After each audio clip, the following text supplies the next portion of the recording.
जलपाईगुड़ी जिले के एक भाजपा नेता पर महिला से छेड़छाड़ का आरोप लगा है। इस घटने की थाना में शिकायत दर्ज कराने के बाद भाजपा नेता को गिरफ्तार कर लिया गया।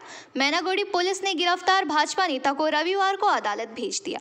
मैनागुड़ी के वार्ड नंबर 7 की एक महिला ने मैनागुड़ी ब्लॉक के दमोहनी बाजार में संदीप दास नामक एक व्यक्ति की दर्जी की दुकान में ब्लाउज बनवाने गई थी।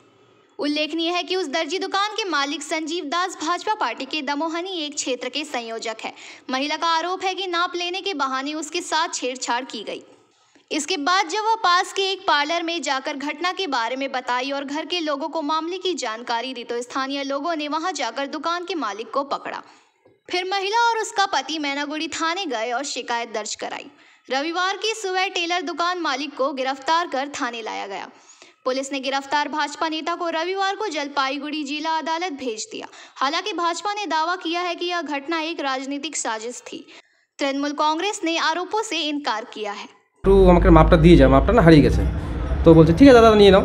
তো বউ আমার জাম্পার পরা ছিল, জাম্পারের উপর দিয়ে একবার মাপ নেওয়া হয়, ওর নেওয়ার পর চলে যায় যখন, তখন বলছে বুনু শোন তোর মাপটা না আরেকটু নিতে ভাই, আরেকটু হয় নাই, তো এক কাজ কর তুই জাম্পারটা তুই খুলে রাখ, আমি হচ্ছে মাপটা নিয়ে নিচ্ছি। তো জাম্পারটা খুলে রাখে, সেক্ষেত্রে একটা কুর্তি পরা থাকে।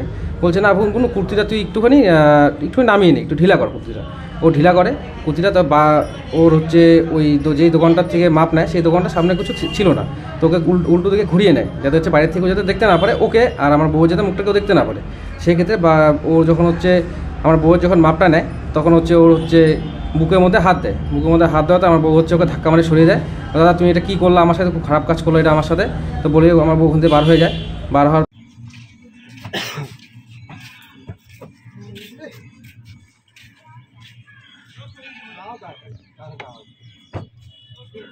একজন ওখানকারই মেয়ে বিয়ে হয়েছে আমাদের মজাগুড়ি 7 নম্বর ওয়ার্ডে, কি সামতৈকি দাস সম্ভবত হবে। তো তিনি বাপের বাড়িতে সম্ভবত গিয়েছিলেন, ওই ওখানে একটা দর্জির দোকান আছে, ওই সঞ্জীব দাস সম্ভবত নাম, উনি বোধহয় বিজেপি অঞ্চলের কনভেনার, এবং পাশাপাশি উনি সম্ভবত আমাদের ওখানে পঞ্চায়েত সমিতিতে প্রার্থীও হয়েছিলেন, আমাদের কাছে কনটেস্টও করেছে। তার দোকানে যখন যায় তার সঙ্গে অশালীন আচরণ করেছে বলে বোধহয় সম্ভবত ভদ্রমহিলা একটা থানায় ডায়েরি করেছে, এবং আজকে যেটা জানতে পারলাম পুলিশ সম্ভবত আনা হয়েছে থানায়। আমরা জানতে পারলাম যেহেতু সে বিজেপি করে, তৃণমূলের চক্রান্ত শিকার, একটা মিথ্যা মামলা তাকে দেওয়ানো হয়েছে, সেই হিসাবে আজকে থানায় আমরা সবাই আসছি। কি মামলা দেওয়া হয়েছে, কি কারণে? শ্লীলতাহানি 354B ধারায় নাকি কেস দেওয়া হয়েছে। কেন? এই আমাদের সঞ্জীব দাস নাকি ওই ভদ্রমহিলার শ্লীলতাহানি করছে। আর কী শ্লীলতাহানি করছে তাহলে সেই দিনকেই ডায়েরি দিত, 3-4 দিন পরে কেন ডায়েরি দেওয়া হলো? এতে কি মনে করছেন, কেন এরকম ঘটনা? চক্রান্তের শিকার, সে যেহেতু বিজেপি করে, শাসক দলের চক্রান্তের।